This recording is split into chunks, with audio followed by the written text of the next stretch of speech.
Well, welcome to Coffee and Poets here at Naked Lounge. I'm Bob Stanley, and I'm here with Indigo Moor. And we're going to be talking about poetry, specifically Indigo's poetry. He's a poet I've admired for many years. He's got two, as far as I know, two published complete collections of poetry. He writes fiction, he writes plays. And so, Indigo, welcome. Thank you. It's good to be here, Bob. Thank you. I have so many questions. I've been reading your book through the Stonecutters window, but I kind of want to start with background. How did you start writing poetry? What drew you to it, and kind of what's been your path? I get asked that question a lot, and I try to give it some serious thought, and I usually come up with a different answer each time. I guess the truth of it is I've always been a writer. From as a young kid, I used to read a lot, and you start imitating what you're reading, and you get into that groove of trying to express yourself through words. And there may be times in your life when other things take the forefront, and you're no longer writing, but you're always a writer. So, I guess the question that I can answer is that it was around 1999 that I realized that writing for me was going to be something that I would dedicate my life to. Well, that's great. And you're from the East Coast originally? Charlotte, North Carolina, the South. Okay, the South. Okay, wouldn't call it the East. And how long you been in Sacramento? I got to Sacramento in '97. I was in the Bay Area for about a year, just over a year before that. Okay. Well, kind of in that same vein, would you say that there are any poets that have affected you? Are there any mentors or people? I know you, I think Carl Phillips. Absolutely, yes. Yusuf Komunyakaa, Jane Hirschfield, the list goes on. Patricia Smith. I've had some wonderful friends and mentors throughout my years. So you've been to workshops with them? Yes. Okay. Well, you want to read a poem? You want to start with something, and we can kind of bounce around from there? Sounds like a plan. It'd be good to hear some poetry. Last Call Improv. My apology melts into vodka and swirling ice. Her fingers, lost, trace the links of her necklace. On stage, Cecil Taylor cuts heads with his quartet. Atonal waves plug the silences in our last dinner together. Two cliff divers on a dizzying drop from grace. A rapid descent key change closes her eyes. Cecil's fingers dig into a flat B, drag us into the rhythm. My breath grazes her ear. Do you remember when Cecil played that set at Smokes in the City? She leans away into stage-like glare. That wasn't him. Cecil's fingers duel with ivory. Keys obey. Hard pulp and blood fruit stain the Steinway's checkered grin. Her hand slips away as Adagio moves to Allegro. Bass player growls his wide-legged stance. On the table, my returned key is a well beached beyond the sweat of her glass. The rhythm leans us into calypso. Cecil stomps fire wood to wood, kicks out the back wall, blacks out the sun. 20 years ago, she wore black silk. I kissed her in the field before a rise of quail against burnt-red clouds. Cecil curled smooth as incense from our radio as we teased the xylophone of each other's spine. The drummer hits a tripwire, drags me away from shrapnel memories. We snap our fingers to the deep sweetness trapped in our skin, but there are still no words we share. A tear rolls down her cheek. She wipes it away before I can. Wow, thank you. Thank you. And that's called, what's that called again? Last Call Improv. Last Call Improv. One of the things that interests me about that is the fact that you're talking about, the cultural influences. Cecil Taylor, kind of a really intense piano player, right? Yes. So kind of the power of the music and you use a lot of musical terms and the descending chords, and yet at the same time, we've got this kind of a little argument, love affair. You've got the outside cultural and the inside personal kind of working at the same time. And I noticed that in some of your other poems, and then you tie it together, the xylophone of her spine, so you kind of tie it together in the metaphors as well. Yes, thank you for noticing that. Jane Hirschfield once said that poetry is not naive. And that's true. The word choice, how you're putting everything together, it's something that you should be taking great deliberation with. It makes it more effective. So do you revise a lot? I am a constant reviser.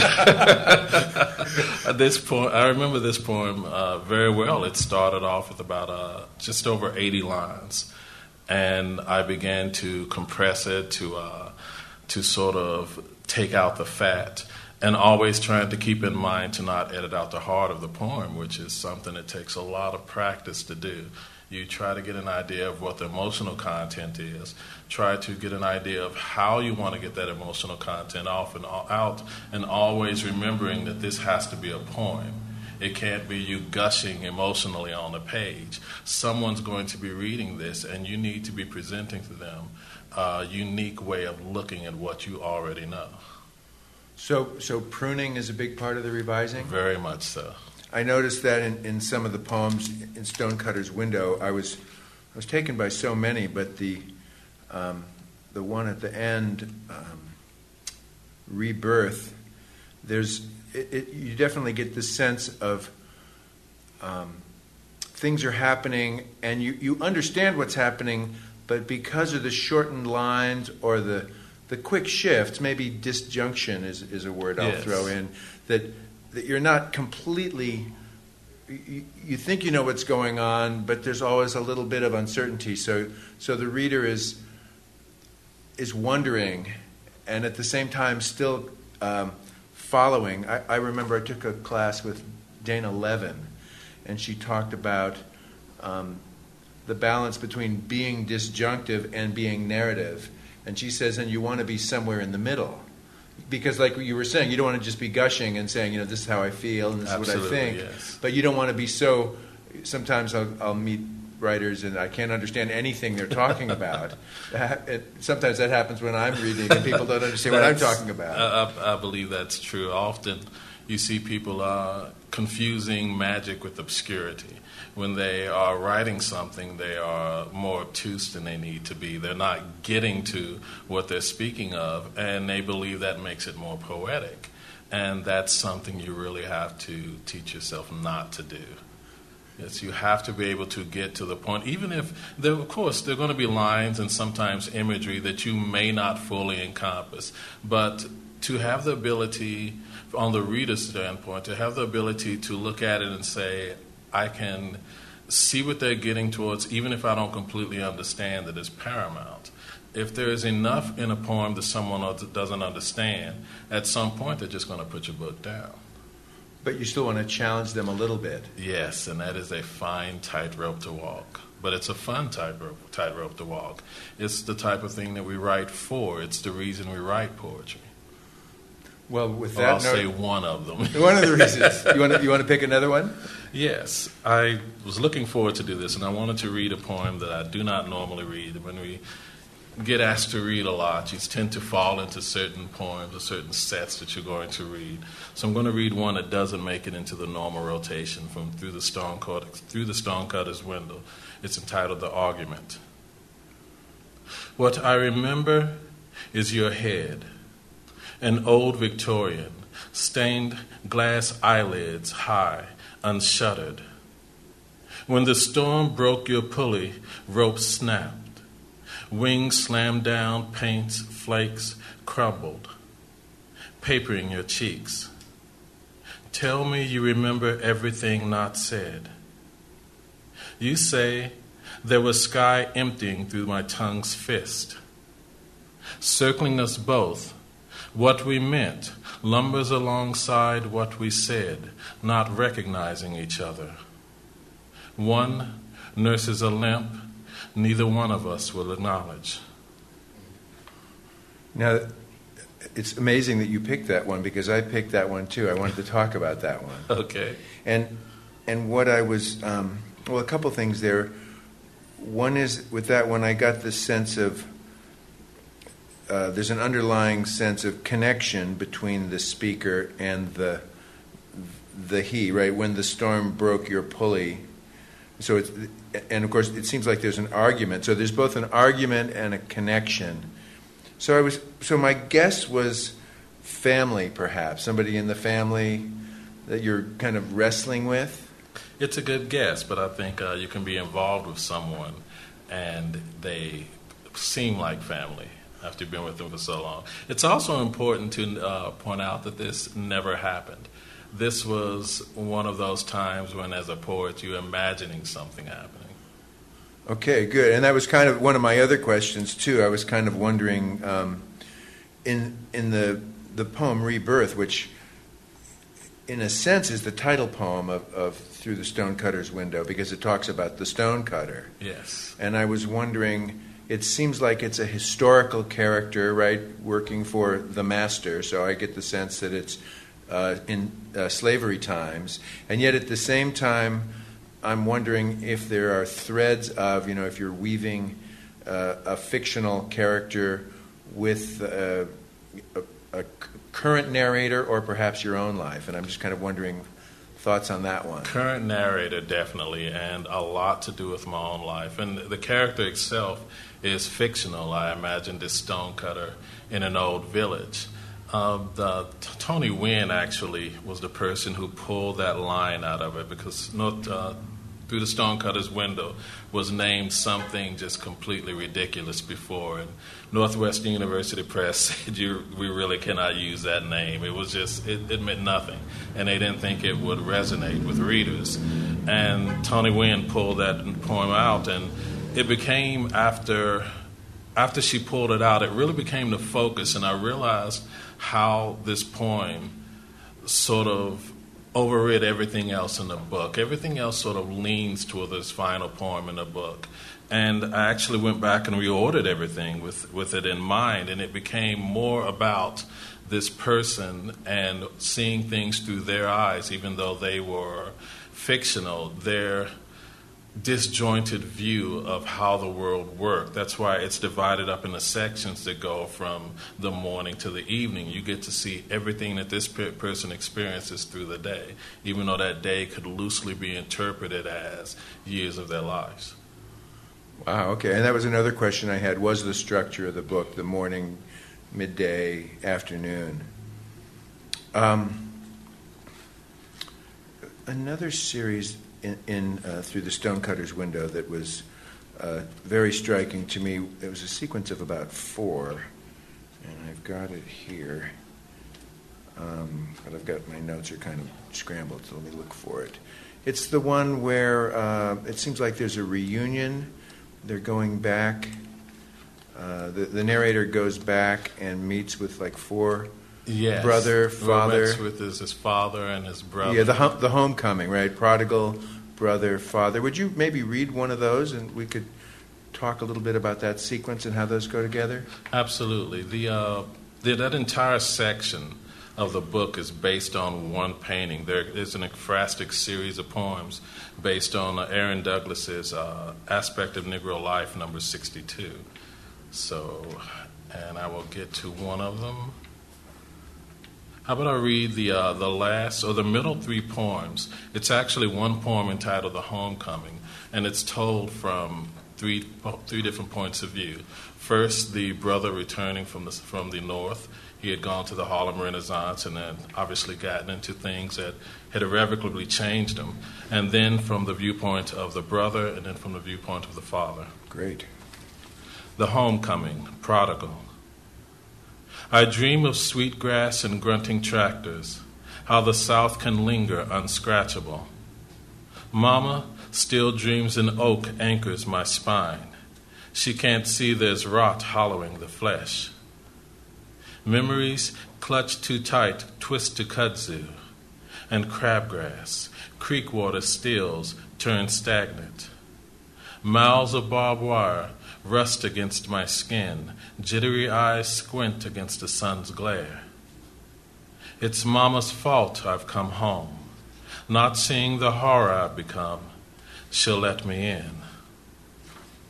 Brother, little bro, you come home scratching track scars, jagged symbols. Even a blind man can trace your history. I hear the Limehouse refuses more of the ghosts you carry. So you store them, bundled up with box twine, a dry tinder to spark the grief you spread. Looks like you still slave to the hate of us. This farm, scorched and cratered, remembers you. I prophesied your return from shadows on the fields, curses darkening the sky. Father, my son, I wish your back unbroken from the weight in your eyes, body a question mark of sorrow, hostage to past laments. I wish black sheep could be free of mythos. I wish your fingers clean of tangled knots, the one heirloom you didn't steal from me. I forgive the moon for lighting your path, the good Lord for not troubling your compass. I forgive the train's whistle for trumpeting you back. I even forgive the street signs for pointing you home. Wonderful. So you got that from a painting? Yes. So how do you look at a painting, see characters, envision stories like that? Imagination. It's all a matter of extrapolation. We do it on a daily basis with just about everything we do, even sometimes just making a joke out of something that somebody just did. We extrapolate all the time. What matters to a writer is, can you do it on command? When you're looking at something, can you take a look at it and envision it moving, envision it happening in a way that you can see the narrative? In this particular painting, I don't have it in front of me, but I remember specifically the gear that at least two people were standing on. And at one end of the gear, you see the man with an instrument in his hand. And then later on the gear, you see him standing in front of this cityscape, and the rest of it just came. So you've been writing more fiction, or at least we talked about a year ago. It sounded like that's kind of caught you. Yes, it's taken over. Yes. So how has poetry helped with that, and what's going on with the different genres in your work right now? There is such a mental shift that occurs when you're writing in different genres, and I've had the fortune of at the University of Southern Maine to delve into just studying that, what it takes to make the mental shift. I was really interested in what the differences were between the different genres, why those differences exist, and exactly how you come about making yourself so that you recognize these differences enough to be successful in another genre, different from your primary genre. I've been teaching a series of workshops entitled Taming the Hydra, writing across literary genres, and it's vastly different. I do believe that once you have the differences in mind and you realize exactly what you need to achieve, you also have to do the work. You have to study, you have to write, you have to practice. The way that you became proficient in your first genre is the way you're going to become proficient in your second genre. I have gotten lately to the point where it seems like I'm writing in different genres constantly. I was just telling my friend Louisa about that. It seems like with all the things I'm working on now, I'm going to have to live to be 70. But by the time I'm 70, the market's going to be flooded with everything I'm doing. It keeps shifting. It does, yes. I need to be a little more, and I'm going to be starting that soon, sitting down with just one project and just finishing it. And I know you've told me in the past that you love teaching, too. I love teaching. So in a perfect world, and I'm going to ask you some theoretical questions. In a perfect world, what would your teaching life, what would you be talking about? What would you be sharing? How would that look? Who would be your students? I would be teaching poetry, teaching fiction, and teaching classes on multi-genre writing. That would be what I would love to do, teaching people to shift between genres and how to become effective in their second or perhaps even third genre. I would be doing that 9 to 5 every day and possibly even teaching on the weekends. So I can make office hours and come into your... Anytime, yes. So when you say shifting genres, you have any examples of poems that have become short stories or short stories that have become poems? Or Yes, I have I have a screenplay that I've been working on entitled The Clown Wrangler. And it started off as a poem before I knew anything about screenplays. And I simply could not finish it. It just would not come from the point of where I was seeing it in my head to getting on page. And when I went to and got my master's program, with my master's degree, a Master of Fine Arts, and I started studying screenwriting, I realized that was a perfect example of why it wouldn't work, because it's something meant for the screen. It was never going to work on a page, not as a poem, but the visual aspect of it, which is something that's always been very strong with it. The minute I started looking at the screenplay, it clicked. And that's one of the reasons that I give as a good reason to write in different genres, because it opens up your senses and makes you start looking at things differently. I have a stage play that it was a finalist for an award that's now being made into a screenplay, and I'm in a process of converting that to a screenplay, and that's interesting in itself. But once again, there are different things that can work differently in different genres, or work better in different genres than they do even in their previous genre. And for you, I'm guessing that the enjoyment really comes in the process of writing and working. Oh, absolutely. I know when my book came out, I was all excited, and then it came out, and then I was unhappy with it. It was like, this is old. It felt dirty. I wanted to make new things. I just felt relief when it was getting published, and not relief that finally it's getting published, but relief like, oh my God, it's over. I can start looking at something else. Of course, you're happy to see the book, and you're happy to be reading from it, and hopefully making some money off of it, but just having it done, there is a sense of validation, even if we don't always want to admit it, to having someone else recognize that your work is worthy of them putting time and money behind, because that's what a publisher is doing. They're betting on the fact that they can make money off of you. Absolutely. So, manuscripts in the works. What's in the hopper? Hymns for the Damned, which is a novel, a literary novel with some overtones of the supernatural, but very little. I'm leaving that somewhat ambiguous. That's getting closer. I'm trying not to say that it's getting towards completion, but it's moving a lot faster than I would have expected even a few months ago. In the Room of Thirsts and Hungers, which is my next book of poetry, still in the research phase, but I'm looking forward to that. Live at the Excelsior, which is my stage play, which is being turned into a film. I have very little control of how that's going to go. That's one of the things I'm learning dealing with film companies. It's their timetable. You just have to be ready to do whatever they ask when they ask.